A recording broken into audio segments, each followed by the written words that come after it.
Hi there folks, and welcome to this episode of Michael's 3D World. I've been a little busy printing, and I've been playing around and experimenting a little bit on making a few things. As you can see here, I've got a whole array of clocks in front of me here, and I made some different styles, different sizes of housings for these clock faces. These clock faces are available on Amazon.com. You guys can follow a link. I'll leave links in the description to get to the clocks. I'm not going to be able to name these individually, but I'll put several of these in links down below, and you can go look at them and see what I made and see where I got them from. I'm going to show you today how to draw these, how to draw the housings that I put these in, and an easy way to draw them and an easy way to scale them to fit whichever clock face that you want. So if you like this style, you can make this style this size. You can make this style this size, or this size, or this style this size. You can do all kinds of different stuff with it. I've been playing around with it. I'm going to show you a quick and easy way to scale things up and down. You can scale it in Fusion 360, or you can scale it in Cura or Simplify 3D, or whatever slicer software you happen to be using. I want to show you how to draw it so it's scalable and predictable. This is going to be fun. It's going to be really easy to do. The other thing I've been playing around with, just to show you, let me show you up close here a little bit. So this one right here, for instance, I scaled it down to 10% of its normal size, and it's dimensionally correct. That's how I know this works, because I played around with it to see if it would work.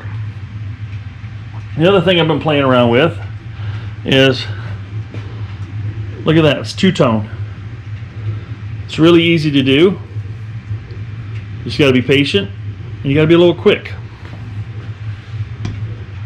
And I'll show you how I do that too. It's actually pretty easy, but you got to be prepared and ready to do it. Now this giant here, this one took, oh golly, over 3 days to print. Like 3.5 days, like 888 grams of material. And this is a good example of what happens when you don't make sure you have enough material on your spool. She'll check up a little bit short. So that was about 3 days down the drain. But, and if I'd had another color, or had the same color, or been planning ahead a little bit better, I could have done the two-tone thing. This inspired me to figure out, how can I do the two-tone thing, or how can I add, you know, if I want to print something that's over 1,000 grams, how could I go about doing that? And now I know how I can do it. And it can do it without wrecking your print, which is actually pretty cool. And we'll go through that after I show you how to draw some things in this video. I'll show you, that'll be at the end of the video, I'll show you how to splice colors. And I call it splicing colors. It's not really splicing colors, it's just changing out the filament in a way to do it. Now you guys might have a better way to do it than I'm showing you right here. This is just what I discovered. If there's a better way, please leave me notes in the comments, and I can share with the other people that are following my channel. Anyway, without further ado, let's get busy showing you how to draw one of these shapes and how to get it to fit one of these clock faces that you're gonna possibly want to do. These are just cute. You can print them in multiple colors. You can do multiple colors inside of one. There's all kinds of different things. This one here, for instance, we got this type of blue, this type of green, and this blue, and are all in ABS, believe it or not. In my new printer enclosure that I built, you watch one of my other videos, if you follow me, subscribe to the channel, give me a thumbs up if you like what you see. But if you follow my channel, it'll show how I built an enclosure so I can print ABS just as easily as I can print any of this PLA stuff. It's really cool. Whoops, that's ABS as well. So all these blue colors are ABS, the greens are ABS, all the other colors, the silvers and stuff, are all PLA. Now here, these are kind of cute. You can get these off Amazon. I'll leave the link on there down below for those. They're a little humidistat and a thermometer all in one. And I decided to do it kind of like a clock face, like I did the rest of these. So you can have if you wanted to, you could have a pair of these on your desk. You could have, you know, a big and a small of the clock, and this sitting next to it on your desk at work, or just at home on your end table, just as decoration around the house. I think they're kind of cute. My wife's favorite is this one. It's the red one. And this one feels heavy. I did some pretty serious infill on this one. So if you wanted to feel like something that's substantial, so if somebody picks it up and holds it, it's like, wow, that's not just That doesn't just feel like a cheap piece of plastic. That's got some weight to it. Well, you can do that just by simply, like this one here feels really light. To change the infill, you know, you can go like 40% infill. Yes, it's going to take a lot longer to print, but it's going to feel heavier. Which, pick your poison. If you want to conserve your PLA or your ABS, do less infill. This thing will go from anywhere from 15% infill up to whatever, to solid pretty much if you wanted to. But let's get busy. I'm going to get on the Fusion 360. I'm going to show you how to design, create, and scale this to fit whatever clock face you buy. Let's jump in right now. Alrighty, folks. Now, what I'm going to do here is I'm going to show you how to draw something similar to something like this. And I'm going to show you the key to being able to scale it so that your clock fits. No matter which clock you buy, you'll be able to scale it to fit it. And this is going to be really slick. You know, something I just learned myself. I've drawn these, several of them, in several different sizes for this particular diameter here. You know, this is 100 millimeters. I drew it a specific size, like 93 millimeters, 94 millimeters, and it made it. And I had to try to draw it to that particular size, and it was painful if I wanted to make an adjustment. But I'm going to show you an easy way to do this, so that you can do this and make, if you like this style, the style you create, how you can make multiple iterations of it, and do it to different size clock faces. So you can make it as small as you want or as big as you want, and as big as your printer can handle. So let's go ahead and start off with a new drawing, new design right here. And we're going to start off with a fresh sketch. So right now I want to draw something. Let's just make it, it doesn't matter what size it is right now. We're just going to go to sketch mode here, and we're going to draw us a shape of what we'd like our part to look like. So let's just go ahead and draw ourselves a circle here. I want to start off with this origin in the middle here. And we're going to make it, so say I know my clock face is, say, 144 millimeter.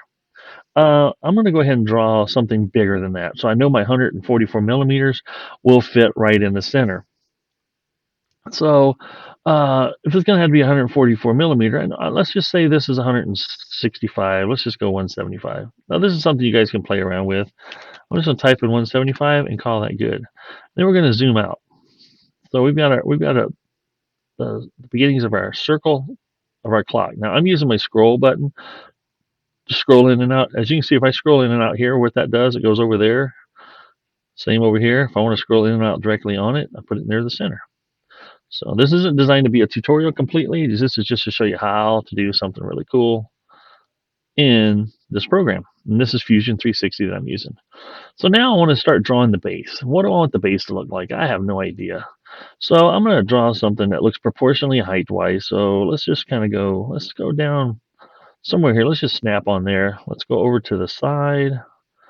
Not crazy wide. We don't go too much wider than this is right here. So let's just go here.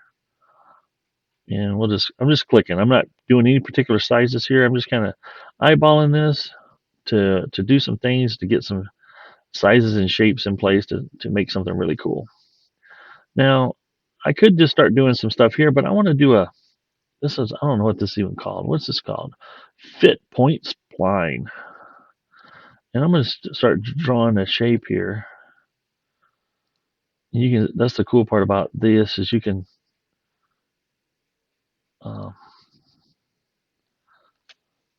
there we go. So I drew a shape like this. A nice thing about this is now I can grab this and I can shape it any way I want. So I can do all kinds of funky stuff. See, that's actually a pretty cool shape right there. I kind of like that. That's a new design. Yeah. Let's go ahead and drag this line out a little bit. See, now what I'm doing, I'm just clicking on these lines and I'm dragging them and just trying to get some. Oops, I don't like that. Let's move this down. Well, that's a nice sweep. I'll move this over here like that. What do we think of that? Looks like I got a negative curve there. That's not so bad. I kind of like that. Kind of like what I had over here like this, though. That's pretty sweet there. That's kind of neat looking shape. And then I'm going to draw another line. And here again, this is just think I'm channeling Bob Ross right here. I'm just putting a little curve here, a little fun thing there. Love that guy. He is a great painter. Let's just draw another line straight here, intersected here. Now you're starting to see what I'm doing here. I'm going to go ahead and draw another line from here to here, and I'll show you why. Because I think I like the shape I got here. So I'm going to go ahead and trim. Let's get rid of this half. Boom, boom. I'm going to get rid of that constraint there too if it'll let me. There we go. I'm going to highlight it, delete it. I'm going to go ahead and trim this piece off here too. Now you can see what I got, a nice swoopy, smooth transition everywhere. Let's go ahead and put a fillet right here. I'm going to click up here. I just grabbed this fillet here. And I'm going to click there, and let's default into a 10 millimeter fillet. Do I want it bigger or smaller? Let's try a 15. What does that look like? 15 looks pretty good. Let's backspace 20. That's a nice, soft, gentle curve there. I like that. I like that a lot. Let's go with that shape. I think I can make that work. So then we're gonna. Right now, I've got a. Did I lose my line here? I think I did. I think I lost my line from. Or I never had one. One of the two. Oh, when I deleted the circle. Okay, now I've got a line. I got everything going all the way around. Now, if I wanted to make this clean and neat, I could just delete these two, but it's fine. It's two lines. It's not going to be a big deal. I'm going to go ahead and finish sketch. And now I have just a 2D object. Now you guys are going, well, Michael, how are you going to get that thing to be a solid? Well, we're going to use this little revolve feature here. And we can select the profile. I'm going to select this whole thing just like that. Whoops, will that work? Maybe that won't work. Let's do this. There we go. Highlight it that way. Hit revolve. Then I want to select an axis. And create new body. We're going to pick an angle. We're going to do a full circle. Was that going to do it? Select profile. I guess it didn't like me selecting it that way. What's going on here? Okay, I'm going to show you guys a little something here that I discovered. When you're doing some drawings like this, and when you're making these lines, they should connect everywhere, and it might look like they connect, but they don't. And I'm going to show you how I know why. If I select this, and I do let's just say a solid and revolve, I can pick an axis, and it says select profile. And it won't let me select any profiles or revolve because it doesn't see anything that's connected. So when I was drawing this, I must have drawn something wrong. So the only thing I did is I knew I came from here. I created a fillet here which connected these two together real good. But also I didn't think these connected up quite right. So I'm going to do a fillet here, and you're going to watch this. It's going to make a little adjustment, not much, 20 millimeter we'll call it. That gives me a nice blend. And now watch what happens when I finish my sketch this go around. I can select that. It wouldn't let me select that before. And if I do a revolve and I select the axis and I pick this as my axis and I go in 360, as you can see, it's already showing me what it's going to create, which is pretty cool. So it creates that. I'm going to say yes, new body, you betcha. And now we got ourselves a nice little shape to start with. So that looks pretty cool. Smooth, nice transition. Okay, now what we're going to do is we're going to create the hole for the clock face. Now, what I've discovered has been pretty good angle is 15 degrees. So we're going to go ahead and go back to a sketch mode here. And I'm going to rotate this around a little bit so I can kind of see where I'm at. Yeah. I'm going to pick this surface right here to sketch into. So that's going to be, I shouldn't say I'm going to sketch to that surface. I'm going to create an offset plane. That's what, plane angle. What is it called? Yeah, offset or plane at angle. So I want to create a plane at angle. I'm going to pick this plane here, and I want to rotate that around. And you can see what I'm going to do here. So I want this thing to be 15 degrees. So this way would be 90. So obviously 75 would be the angle I want to draw it to have this come out. See if I roll this around for you a little bit. So that you see that this would come from the center upward at a 15-degree angle. And that's what I want. So I hit OK. Now I've got a construction plane sitting inside here, as you can see, right there. And I want to do another sketch now. And I'm going to pick that angled plane. And now I'm going to be drawing it on that angle plane. Now you see my center is no longer in center, and that's where things get a little tricky. So let's show you origin here, and now you can see where the origin is going to be. Uh, if I want to draw on the center of this thing at the right angle, now this will get you really close, and I'm probably doing this all wrong, but you guys can correct me. I'm going to go ahead and select right here. And what did I say I wanted that to be? 144 millimeter. That's what I'm going to do too, but I'm not going to do that. I'm going to do 100 millimeter, and I'm going to show you why. So we got 100 millimeters. Circle we're going to draw there, and this is going to be on an angle. As you can see, it's at a slight angle. And we're going to finish sketch. This is how easy this gets, folks. I'm going to go ahead and hide the body, click the body to turn it off. I'm going to select that there. I'm going to turn the body back on, and I'm going to drag this out. I want this to cut through everything. So that's cutting through everything. Now, if you want to save material, we're going to go distance. Let's see, two-sided. We can go ahead and drag this one back. And this is going to sound crazy, but this will actually save you material, and it'll bridge that without any problem. That's what I've had luck with so far anyway. So now we've got plenty of depth here that no matter what clock face we use, it's going to fit. I think I'm going to take that back just a little bit further yet because I'm crazy. I'm crazy like that. All right. So we got a cut in there now. Now look at there. Now I've got a place that'll fit a 100 millimeter clock face. Now the other thing I want to do is I want this to be flat on this face. And I want it to be flat due to, I want the clock face, they have a certain amount of flatness to them. I want it to be sitting up against that face, plus have a little bit of flatness around it. You can actually draw it to wherever you want as far as how much flatness you want. But I'm going to go back and we're going to turn this back over to the side here. I'm going to go back into sketch mode, and I'm going to draw another line right here. Something, this is just a good guesstimation here, guys. So, I want 75 degrees. So I'm going to go ahead and hit 75, and I don't care what the other line is, as long as it breaks through that plane. Now I'm going to draw another, just like this. Just having fun with it.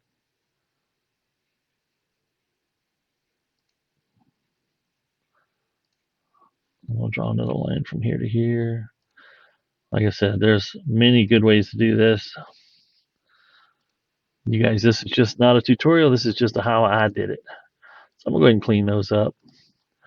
Now, what I can do is I can pick this particular plane. I'll finish my sketch.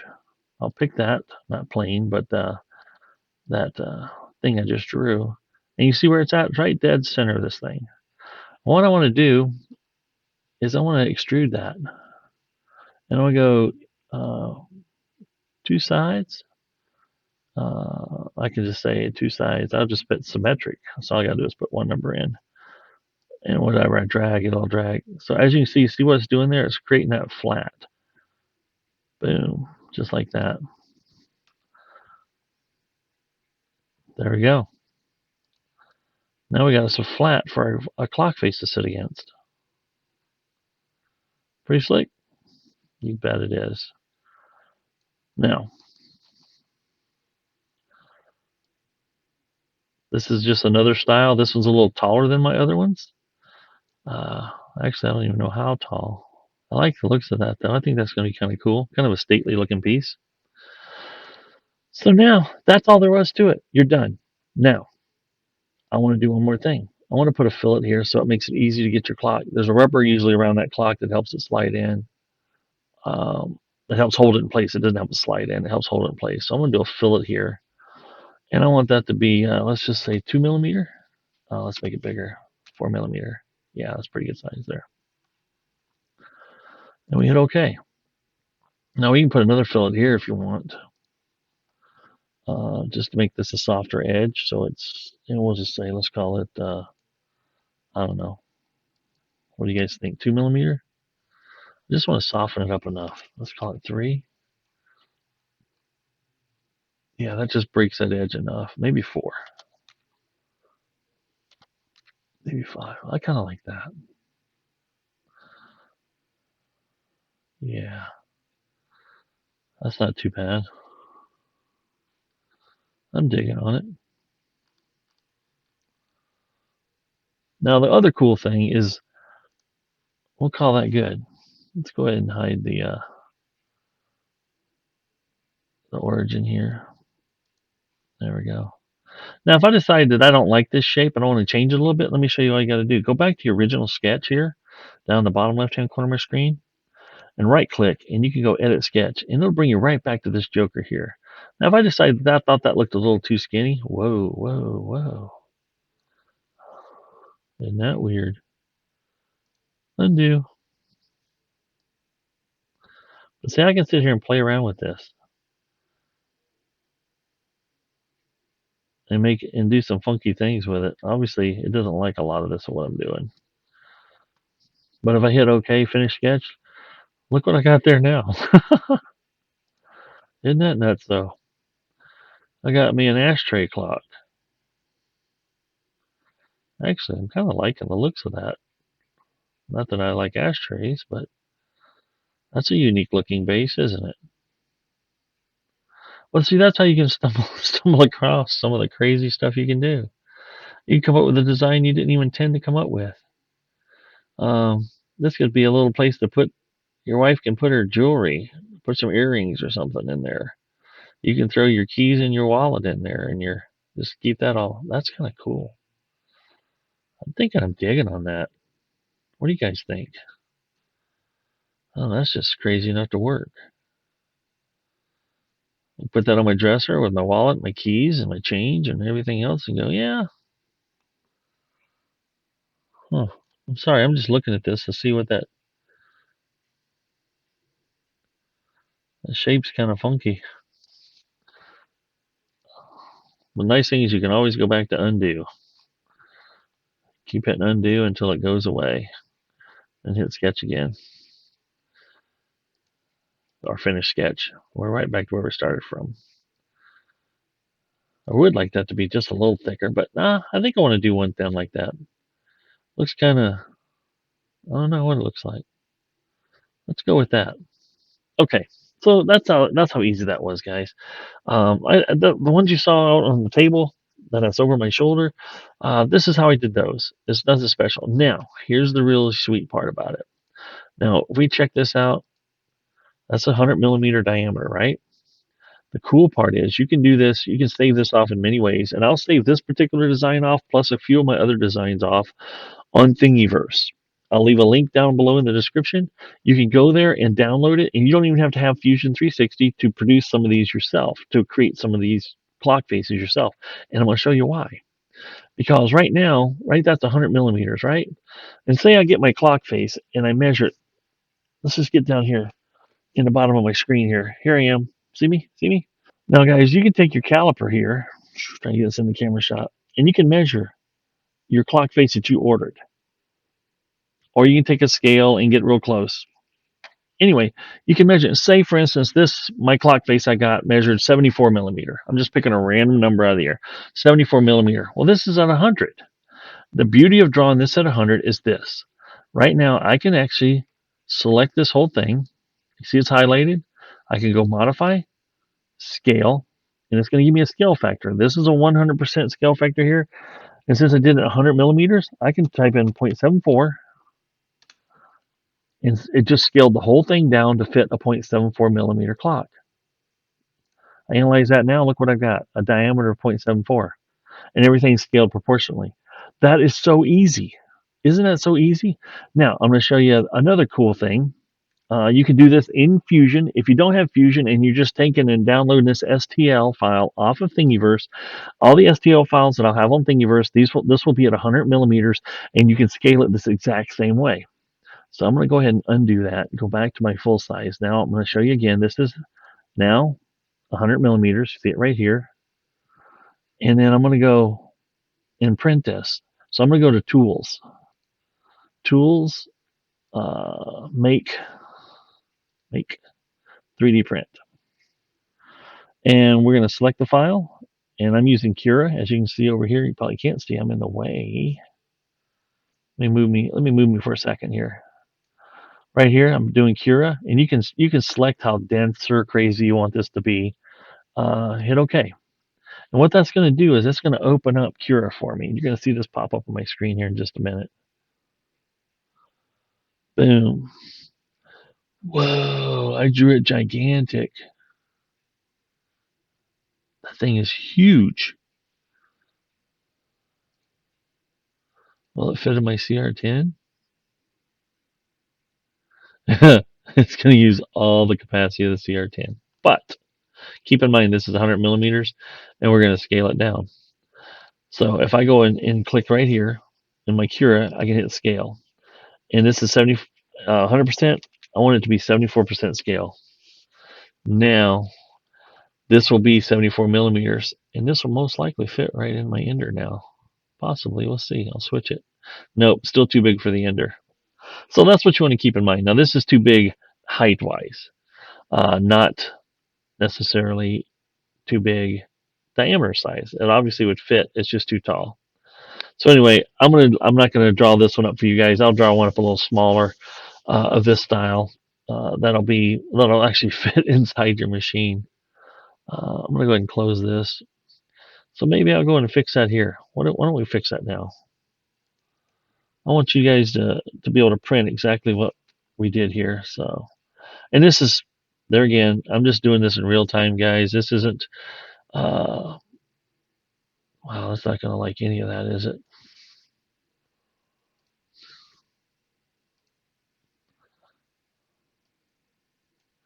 There is no way to make this shorter. Tell you what I'm going to do. I'm going to go ahead and delete this. This. I want to bring that on up here like that. We'll make it just a little bit shorter. Let's just see what it is from there to there. We're still 304 millimeters tall. It's gigantic. It's gigantic. I'm going to bring that up a little bit further. We'll bring that in just a little bit.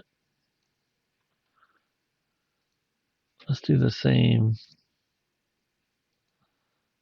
Boom.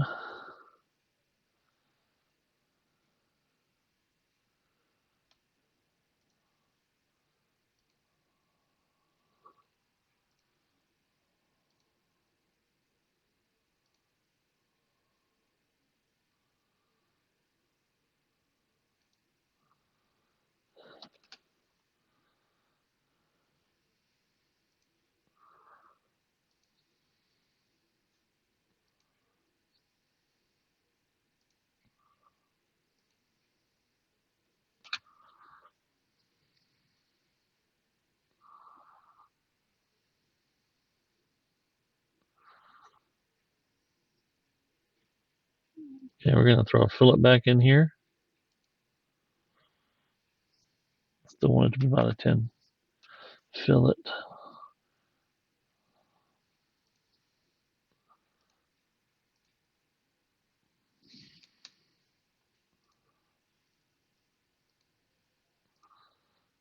That seems to highlight and be just fine like that.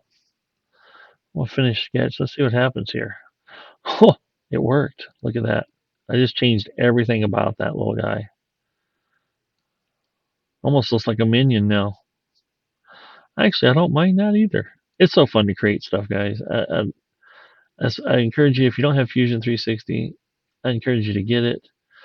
Now I got something that will for sure fit in the Ender 3. And we'll do the same thing. As I said, with this is still at 100 millimeter. So let's go back and do this one more time. Oops, I'm going to go to Tools. Make 3D print. Select the object. Hit OK.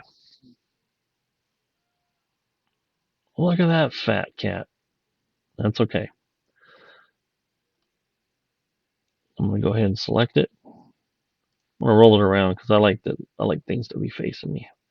It actually looks kind of cool. I'm gonna go ahead and scale this now to 74. See, it was 74 millimeter. See, now she fits. Get that right down on the floor.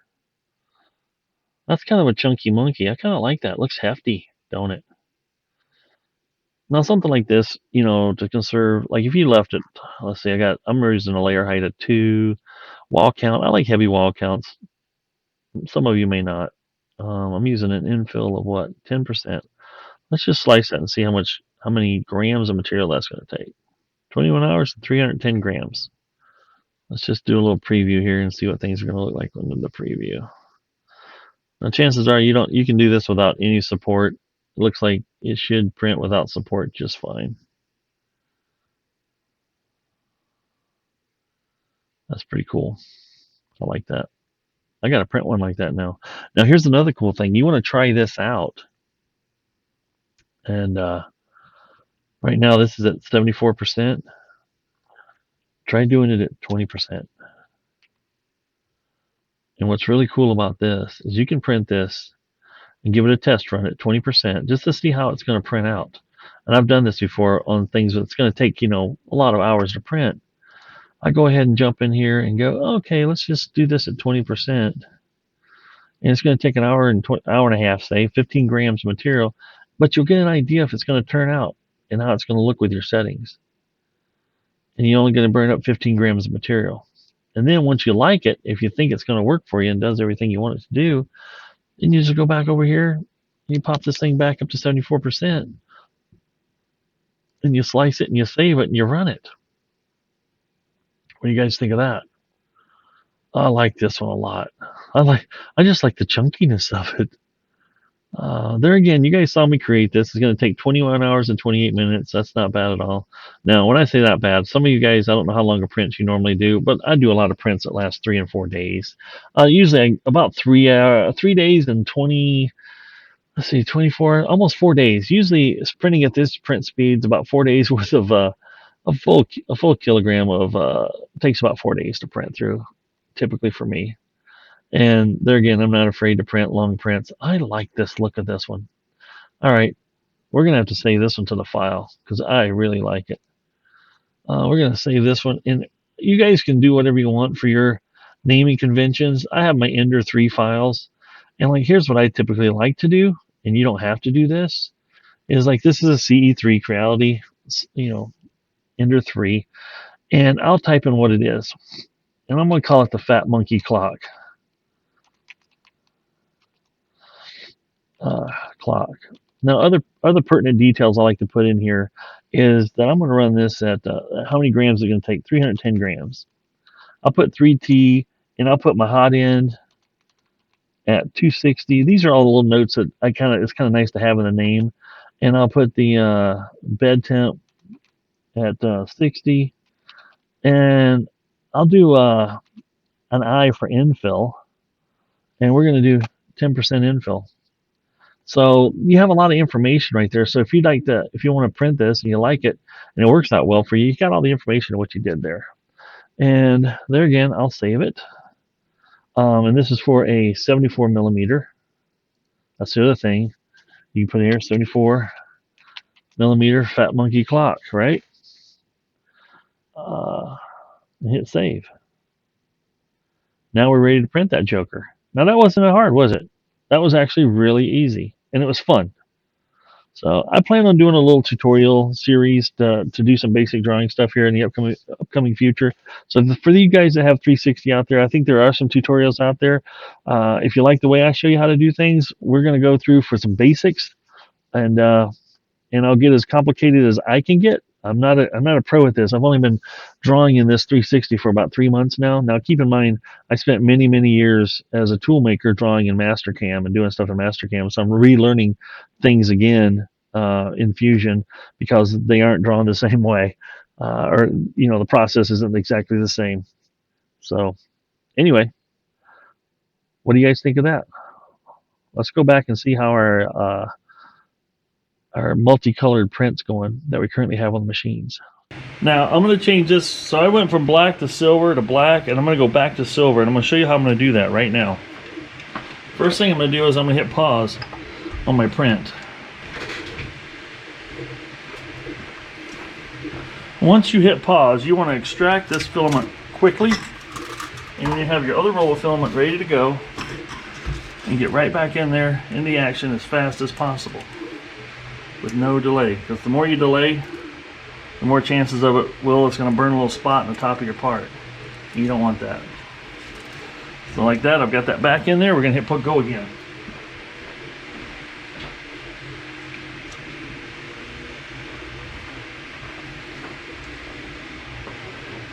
So what that's going to do is it's going to purge out the rest of that black, and then it'll seamlessly change back over to the silver. And we're going to see that come out here in just a minute. And I'm hoping, I don't know if I get it close enough for you guys to be able to see this. I hope so. I'm starting to see silver on the infill now. So when you see this go back around the perimeter, you're going to see silver lines there.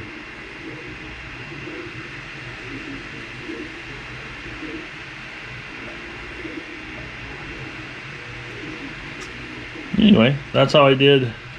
That's exactly how I did these two. Now, you want to pause it when it's on the infill. That's the best place versus it being on the perimeter where it's going to be something visible when you do the change of material.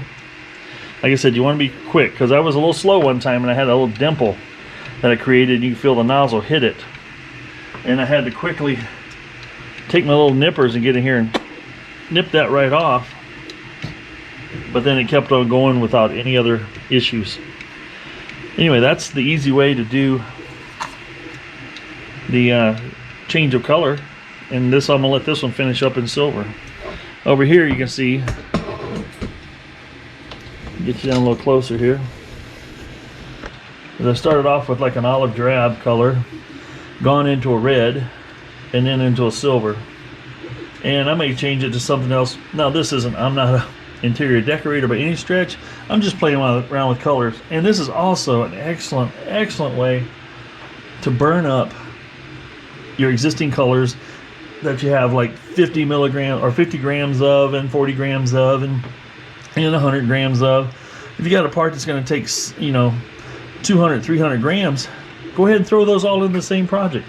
Why not? Then you don't waste your PLA. And you might end up with something that looks pretty cool when you're all done. Anyway, that's all I do to do that. It's pretty simple. This is on a direct drive machine. You can do the exact same thing on a Bowden tube style machine. You just gotta be prepared to feed it in and out really quick, so it doesn't sit there with a hot chip melting into your project. Pretty cool, huh? I enjoy doing it. It's fun. Well, folks, I hope you found that entertaining. I hope you get yourself a chance to make a big old clock like this. I think it'll be a lot of fun for you. I think you'll enjoy it. Anywhere from big to small. Here's one that I did that was just a ball. That rhymed and I didn't mean to. I apologize for that in advance. But yeah, I just did a sphere with a flat on the bottom. Same kind of design concept. Put the hole in it. Now I got me a little clock you can sit on a desk somewhere. It takes up very little space.